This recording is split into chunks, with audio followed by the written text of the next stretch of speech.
I've always loved English, always loved writing, and early on, I was a teacher and a cross-country coach, and so I was able to do both of those. And I never would have guessed that I'd be doing this, 30 years later. By this, Willie Steele could mean several things. One, being a college professor. Or two, working on a book about Major League Baseball after 9/11. Or maybe he could mean learning to throw a knuckleball in his 50s, with a little help from a Cy Young Award winner. Take your pick, but Willie's found a way to make it all work. And you could say it all started in a Nashville movie theater back in 1989. More on that in a little bit. I'm Demetria Kalodimos. It's Banner & Company.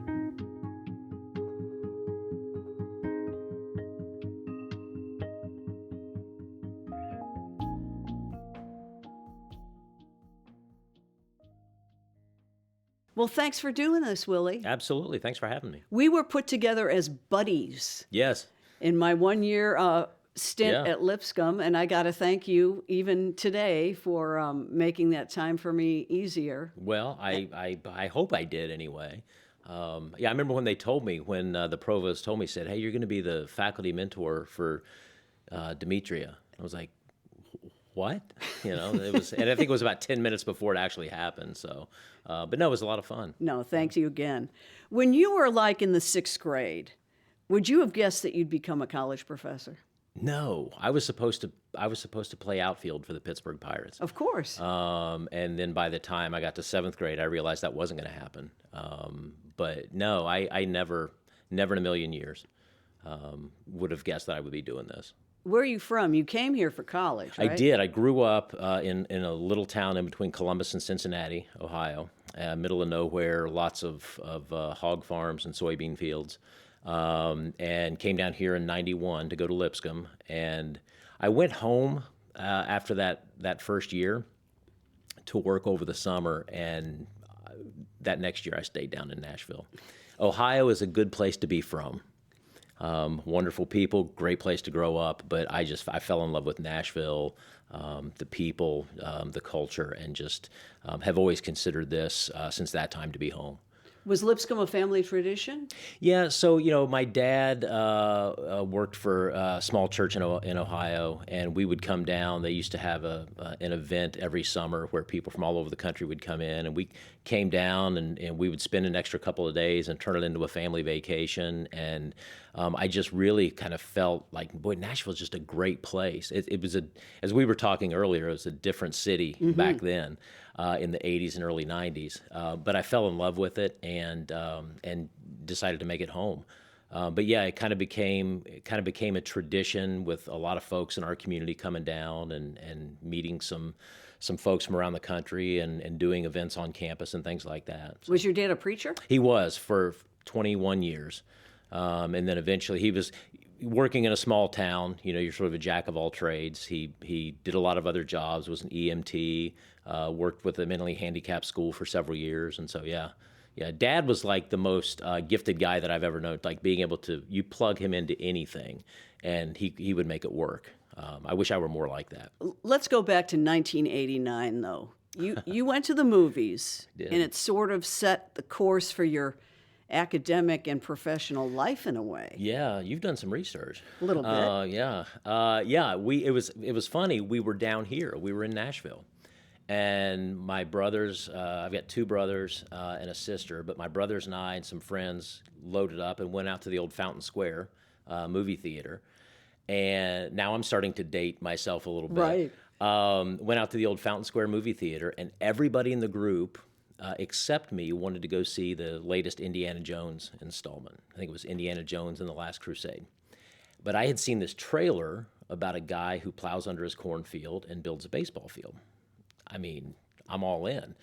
And so I went and watched it by myself and fell in love with that movie. And that I didn't know it at the time. I've told this story before.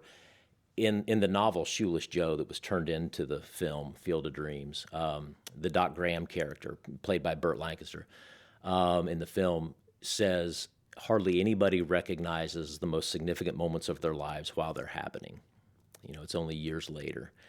And that has never been more true than in this case. I did not know that that would sort of be the first domino that fell that would lead me to what I'm doing now, because 8 or 9 years later, I'm at Middle Tennessee State. I've got to do a master's thesis. Well, let's see if they'll let me write about baseball. So I did father and son relationships in the novel. I thought, okay, we pulled that off, Fast forward a few more years, I'm in Indiana, Pennsylvania, working on my PhD. Got to do a dissertation. So I decided to do all of W.P. Kinsella's baseball novels. And then my dissertation committee said, you should get this published. And I was kind of done with it at that point. I'm like, no. Well, a few years later, I kind of blow the dust off of it and submit it to a publisher. And that got turned into my first book, A Member of the Local Nine. And W.P. Kinsella read it. And I get this email in the fall of, I guess, 2012. And it was W.P. Kinsella, the author. And he says, you didn't screw this up too much, which is, That's a heck of a compliment. I asked him later, I said, could I use that as a blurb on the book? He goes, yeah. He on said, the cover. Yeah, he says, you don't make a fool of yourself as so many academics tend to do. And I thought, that's a win. Sure. That's like Tony Gwynn saying, you got a pretty good swing, Ted Williams. And so a couple of weeks later, he reached out and he said, I've got an idea, feel free to, tell me to take a flying leap, but would you want to write my biography? I had never written a biography. No, I take that back. I wrote my grandmother's biography in 7th grade, but looking back on it, it should be labeled as fiction because I might have taken some liberties. I said my grandmother was a full-blooded Cherokee, which she's not, but I just was really into Cherokee, So I thought if I do this, I can't make up stuff this time. So I spent about 6 years researching and writing, getting to know Kinsella, getting to know his family, and then the book came out in 2018. And it's I've been fortunate to be part of documentaries. I was at the first Field of Dreams game with Kinsella's oldest daughter, and all of this happened because I went to the movies by myself in 1989. I don't want to get too into Kinsella, but it's interesting that he's Canadian. How did he get so into baseball? Not that baseball isn't in Canada. But it's America's it's a great game. question. His dad was American and was working in different mining camps and doing construction and things while he was a young man. Settled down outside of Edmonton. Married a Canadian, and so Kinsella at any point could have had dual citizenship, but opted not to, primarily because of the healthcare issue. He thought he would just stay in Canada, but he fell in love with baseball and the radio and following it in the newspaper, box scores, and who was his team? The Seattle Mariners. Yeah, and they Makes lived, sense, not far from the border, up in Blaine, Washington for a while, White Rock, Edmonton. Or Vancouver, and so he fell in love with the Mariners, and so he would really be thrilled that Ichiro got in. He actually did a project with some Japanese writers who were interviewing him about Ichiro and the Mariners, so I think he'd be pretty thrilled. Yeah. The James Earl Jones character in Field of Dreams is certainly J.D. Salinger, right? Yeah, absolutely. In the novel, it's J.D. Salinger. After the book came out, Salinger's lawyers sent a letter, a very strongly worded letter, saying Mr. Salinger is not happy with being in this novel, and we're considering taking action, suing for libel. And Kinsella essentially said, have at it, because it was like it would be the 7th or 8th definition of libel, which is portraying someone in a false light. And in the novel, Salinger is this kindly older gentleman who's reclusive but is doing nobody any harm. And he says, if you want to tell people you're not a nice old man, do it. But when the studio got a hold of it, they didn't want to have any threat against them of a lawsuit, and so they changed it. Phil Robinson, when he wrote the script, actually had James Earl Jones in mind. James Earl Jones had done Fences on Broadway, and he had done Bingo Long, Traveling All-Stars, and Motor King. So he had baseball pedigree in his film canon already, and so it just for him it was like that's the voice you want, and you can't think of that movie without thinking of James Earl Jones, booming voice. Yeah. It is that film really. And I can't think of you in 1989 by yourself. You were allowed to cry. You could cry in that movie, did you? That's a great question. You know, I want to say absolutely not. I'm too strong for that. But I was Come on, 16. that ending scene, can we have a Well, catch? I tell you, I don't remember crying, but I do remember. So Kinsella died in September of 2016, and my dad died unexpectedly 7 weeks later. Oh, wow.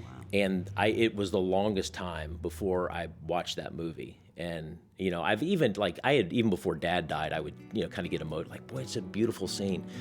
Oh, that first time after Dad died in November of 16, it was awful. I couldn't fit it. But now I love it now. And Dad loved the movie too. It's Banner and Company. I'm Demetria Kalodimos. We'll be right back. Bridget Jones, it's time to live. This Galentine's Day, make a date with Peacock. I've set you up on Tinder. What? You're welcome. You can call me Rockstar. Bridget Jones. But you can call her mummy.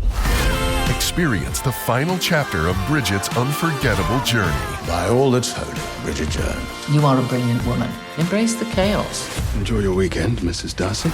Bridget Jones, Mad About the Boy. Streaming only on Peacock February 13th. So this dissertation idea was a winner on all counts. Seemed to be, yeah. Do you tell your students, write something that you yourself want to read? Yes, absolutely. I tell them, you never know when the most off-the-wall idea. I kind of approach this, Demetria, with, I'm going to write, I want to write about baseball, but is that academic enough? And looking back on it now, it is it's my job to show why baseball matters. Baseball culture, baseball religion, baseball and gender. And I think that's my job, is to be able to make that come alive. And so I tell students, if a student comes in and says, "Well, this probably isn't a good paper," I'm like, no, stop. The students that you worked with the year on campus, where you did that great documentary about the scoreboard, the guitar-shaped scoreboard. One of the students on there, you may remember at Cooperstown, at the Cooperstown Symposium, said, before this project, I was not a baseball fan. I went to my first baseball game with Demetria, with my classmates, at the First Tennessee Park. And that blew me away. And now this guy realized, this is fun, but it's also ingrained in our culture. And so baseball does matter. We should fill in the gaps there. You came to me and said, have you ever been to Cooperstown? Because we both like baseball. And I said, no, but I'd love to. And you mentioned that you went there frequently to present your papers and so forth, and said, come up with a proposal. Yeah. So we did. We came up with a documentary film proposal for a short. And actually, I remember running it past you, what do you think about something that we could do here locally, wouldn't require travel? And we came up with the guitar-shaped scoreboard and why it was so unique. And the story behind it really turned out to be fascinating. Yeah, and the students, hearing them talk about, they were getting excited.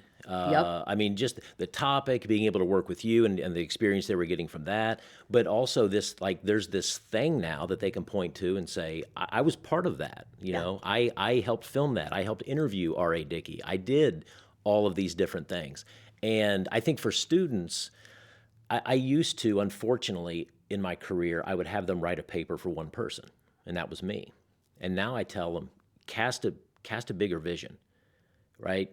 Do something that you want other people to read, or I give them creative options. If there's a film student in my class, I'll still have you do some sort of written assessment, but if you want to make a film based on this book, and do something creative, do a 7 or 8 minute short, man, have at it. Because that's what you want to do. And so if we can bring these fields together, my world of literature, if somebody's more into film, well, why can't you do a film short and have it play into what you want to do in your wheelhouse? And I think that's made my teaching a lot better, I hope. Mm-hmm. I guess you'd have to ask my students. Yeah. The greatest teacher is exemplary work. Yeah, absolutely. And being exposed to it. I want to get to your new book and your new pursuit. Your new book, great topic. Yeah. Difficult topic, though. How did you come up with this idea? Tell us what it is. So the book I'm working on now is about baseball in the aftermath of 9/11. And my brother and I were going to the Cooperstown Symposium one year, and we had flown in and out of LaGuardia, and we were crossing, is at the George Washington Bridge, I think, and we were looking down the river, and we kind of, boy, I wonder what it was like on 9/11, right, to see this unfolding. And then we had our hotel. We were staying near Citi Field where the Mets play. And then we got to talking about, I wonder what the teams were doing. And so we started talking. I thought, well, I wonder if anybody's written about this. And nobody had. There are some essays. Sports Illustrated did one, ESPN, the magazine, on 10th anniversary, 15th anniversary. And originally I thought, I'm going to do all of Major League Baseball. And that's nobody wants to read a book that long. Researching it would take me 50 years. And so I decided to focus on the 4 teams closest to where the planes went down. So I'm telling the story from the Mets and Yankees, obviously the proximity to World Trade Center, the Pittsburgh Pirates. We're about 80 miles away from Shanksville, where Flight 93 went down. And then the Nationals weren't in D.C. yet, so the closest team to the Pentagon was the Baltimore Orioles. And so I've got all of these side stories. The Pirates had a brand new stadium and a brand new manager, a young up-and-coming team, and how did that affect them? Al Leiter was supposed to pitch for the Mets in Pittsburgh that night, but he had stayed in New York to take his daughter to her first day of school, September 10th. And so he's on an airplane waiting to push back from the gate when the first plane hits. Wow. And so getting these types of stories, Cal Ripken Jr. was going to retire at the end of the season. And so what had been the celebratory push towards his retirement was now overshadowed, rightfully so, by what happened on 9/11. And so I'm interviewing players, coaches, general managers, people. I had an interview with a guy who was a vendor at Yankee Stadium. Had worked at Yankee Stadium for almost 50 years and sold a program to a Secret Service sniper, Game 3 of the World Series, when he was going up to protect President Bush, who was throwing out the first pitch. And he said, this sort of weird intersection. You've got this celebration of the World Series, but also the reality of what this guy's job is. And pulling those stories together, I think, is an important part of not just baseball history, but of American history. And so that's been consuming most of my time for the past few years, is working on that project, which I hope, if all goes well, will be out by next year. Yeah. Did Major League Baseball decide when play would start again? I don't recall. Yeah, so it happened that morning, and of course it didn't take very long for Bud Selig, who was the commissioner, to say, okay, games tonight are suspended. And then there was kind of this, when do we start them up? And so the plan originally was to start playing that weekend. And so I interviewed Jack Wilson, who was a rookie shortstop for the Pirates, and they were on, air traffic was still suspended. They were on a bus on their way to Chicago to go play your Cubs. And they got the phone call. Kevin Young, whom I also talked with, was the Pirates player representative, and his cell phone goes off, and they said, games aren't being played till Monday. And so the buses turned around at a truck stop and about halfway to Chicago and went back to Pittsburgh.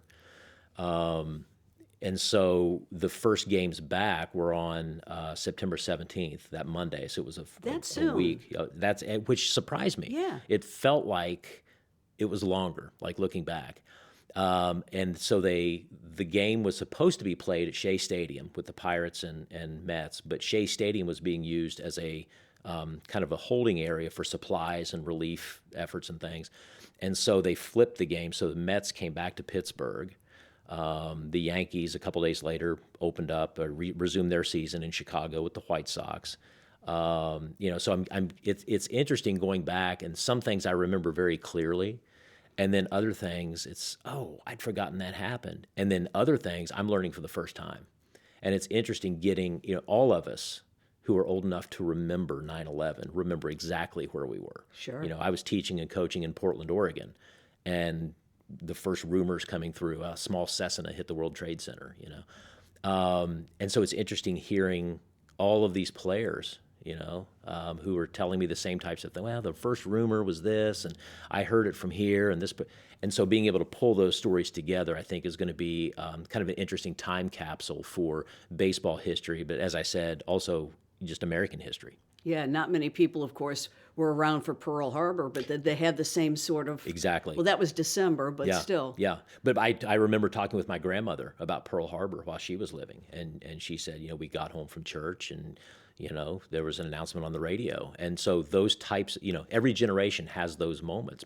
My dad could tell me where he was November 22nd, 1963, at Hannon High School in West Virginia, and the principal came in tears and made the announcement about President Kennedy. And so this is one of those moments. And so being able to look at, baseball is the national pastime. And so how did it respond to those horrific events of that morning, I think is an important story to tell. Yeah. What's the most surprising nugget you've gotten so far from your research?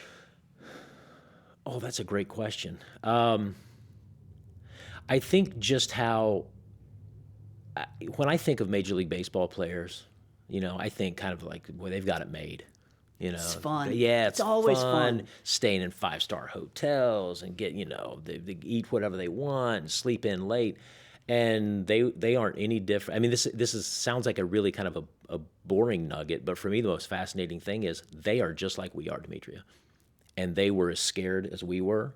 They were as concerned with their family. Roger Clemens hopped in his Hummer and drove from New York City, nonstop, drove back to Texas to be with his family. Yeah.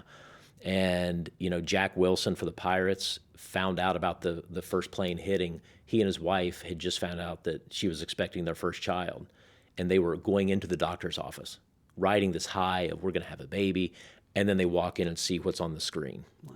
And just that reality, it's just a reminder that, we see these guys on TV and on the baseball cards and things like that, but they're not really any different than we are when it comes to these types of things. And that's, I think, one of those things that brought everybody together.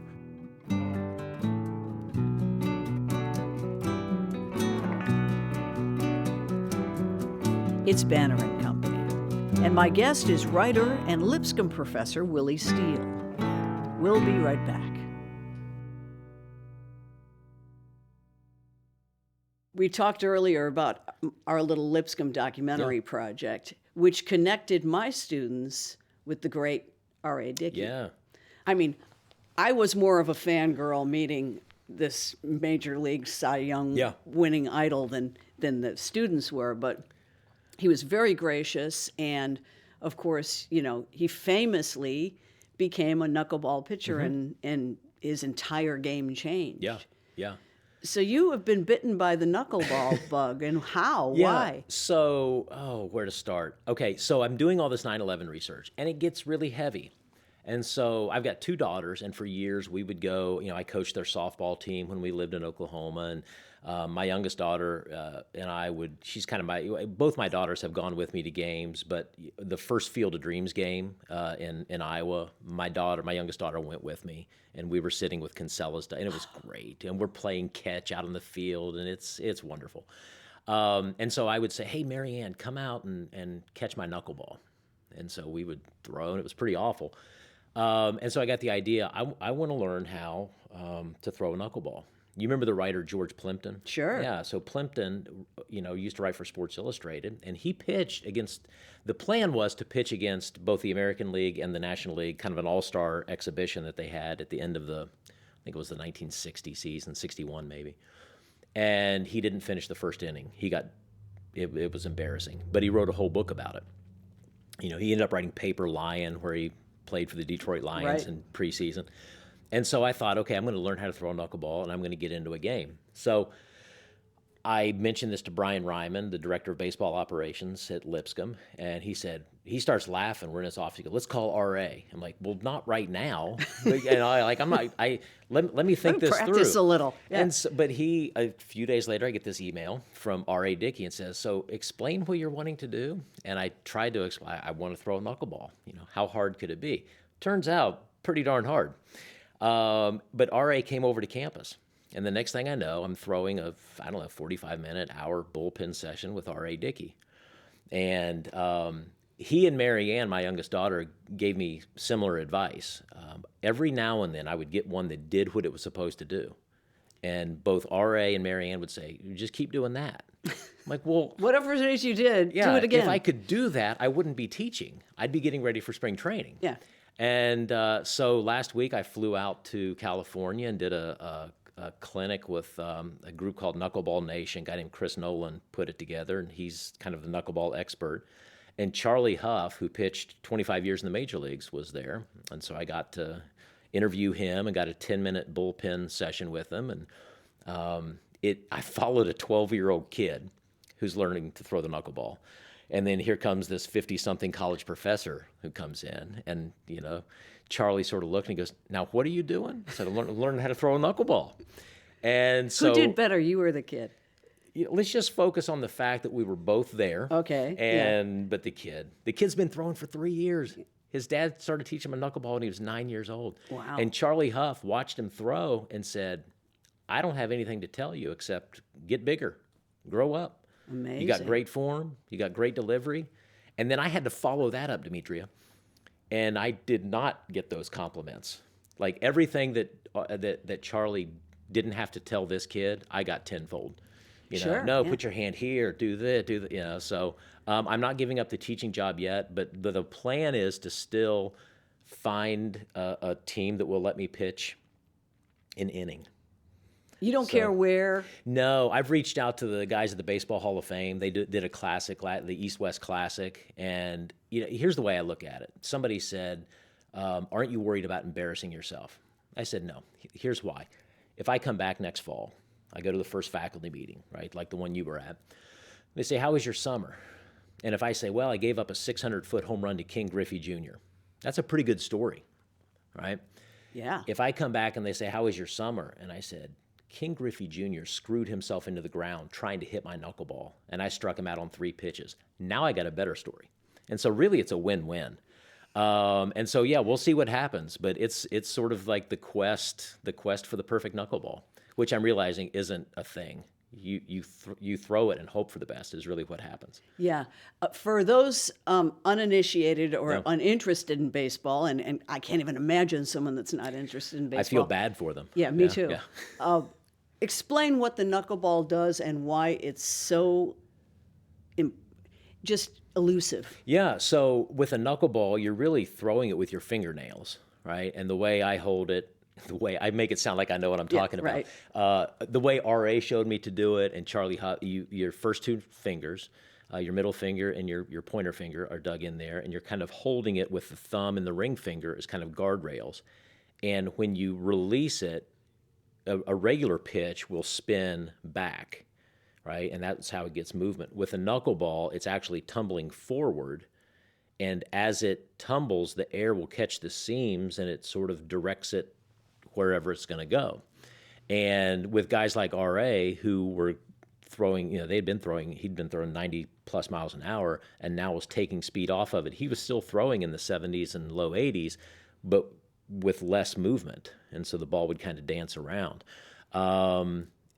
It's Bobby Mercer, who played for the Yankees, said he said throwing a knuckleball, trying to hit a knuckleball, is like trying to eat Jell-O with chopsticks.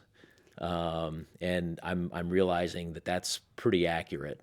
Bob Uecker, who just passed away, Bob Uecker said he was a catcher and said that the best way to catch a knuckleball is to let it stop rolling and then just pick it up. And I'm realizing that there's a lot of truth to both of those things. What's your training regimen? Well, this teaching thing keeps getting in the way. Dang. Right? I know. I need to talk to my dean about that. I will. Yeah, thank you. I'll have a word. I appreciate that. And just in case, are you hiring? Because I may need. Once she hears that, shoot, a fallback. I think I don't need the script. I still throw in the yard. Script.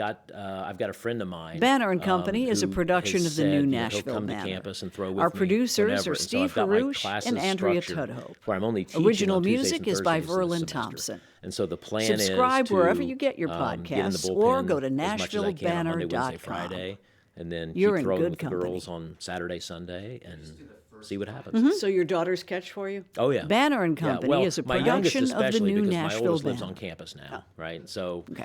and I think they both think it's kind of a funny topic, but I think when I bring it up, they kind of roll their eyes a little bit. It's like Dad and his knuckleball again. Like, this could be the next book, though. Can you feel it coming off correctly On, out of your hand? Like both times that it has?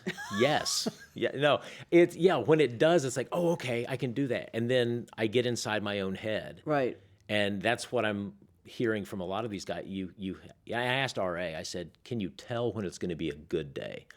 And he said, there are some days in the bullpen where you think, boy, if I can just get through the lineup one time, He said, and he essentially said, there are sometimes you think it's going to go well and it doesn't. And sometimes you think it's not going to go well. He goes, but there are times where when it's going well, it's going to be a good day. I haven't had that day yet. Have you faced any of the Lipscomb hitters? I mean, Not they yet. always have a decent team. They Good do. team. They do. And I've got several of the players in my class, and I think they would absolutely love the chance to tee off on their professor. I haven't been brave enough to ask them yet, but I'm not opposed to it. So, Coach Forehand, if you're listening, I'll, name the time and place. So when can we expect this actual game debut? I mean, if all goes to plan. So, I'm like I said, I'm still waiting to hear back from the guys at the Hall of Fame, and the guy who heads it up used to be a PR guy for the Red Sox, and he in an email said, "I love this idea. I think it's fantastic. The Plimpton idea is great.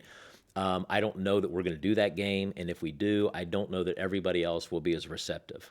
Mm-hmm. Personally, I think it's a fantastic idea. Me too. But I had a Wood Bat League team in North Carolina direct message me on Twitter and said, "Hey, if you're serious about because I'll post things about throwing a knuckleball," and they said, "If you're serious and develop a knuckleball, we can't put you in an actual game, but we'll put you in an exhibition." I don't know if it's a downside. It's against college kids who are playing in Wood Bat Leagues in the summer with the hopes of getting drafted. And so it would be like me throwing against my kids. So we'll see. Stay tuned. I'll keep you posted. Absolutely. That could be your next documentary, Demetria. Hey, decent idea. Okay. We'll see. Okay. We'll see. Let's go out with an audio postcard from the bullpen at Dugan Field. That's on the Lipscomb campus. Maybe not the field of dreams. There's no corn in sight.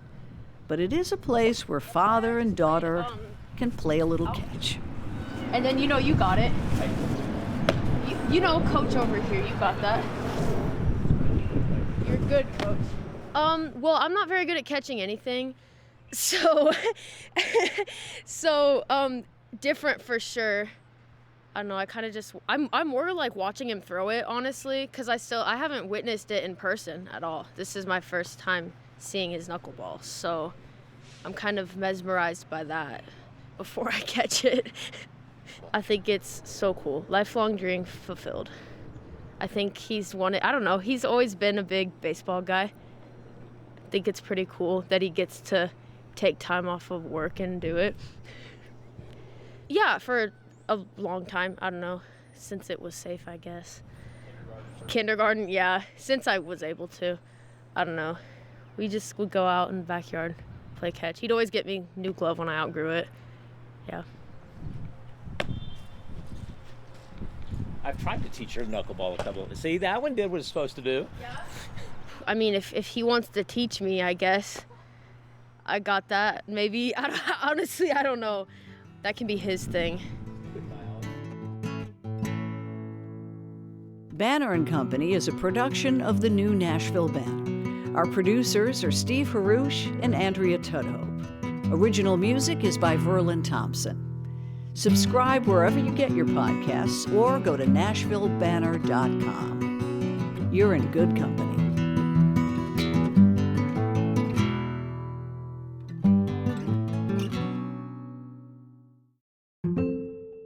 We do a little thing here on the podcast. The final question is from a previous guest, and it's in the fishbowl. Oh gosh. So select carefully. I'm scared. No need to fear. Okay, well, you're not the one that has to answer the question. Exactly. All right, so somewhere I've got glasses. All right. From Giancarlo Guerrero. Have you ever been an armchair conductor? Meaning, have you ever caught yourself conducting, either listening to a piece or maybe driving on I-65 going 70 miles an hour? Yeah, I just listened to this podcast last night, actually. This is the guy with the symphony? Yes, yeah. Yes, and not only a conductor, I am I think, one of the greatest air drummers. Ah, You know, you throw in Rush, right? Neil Peart. I mean, I'll go beat for beat with Neil Peart in the comfort of my own car. So yeah, I think everybody. Who do you know anybody who's not an armchair conductor, Demetria? no. Yeah. So, but yes. So the answer is yes, absolutely.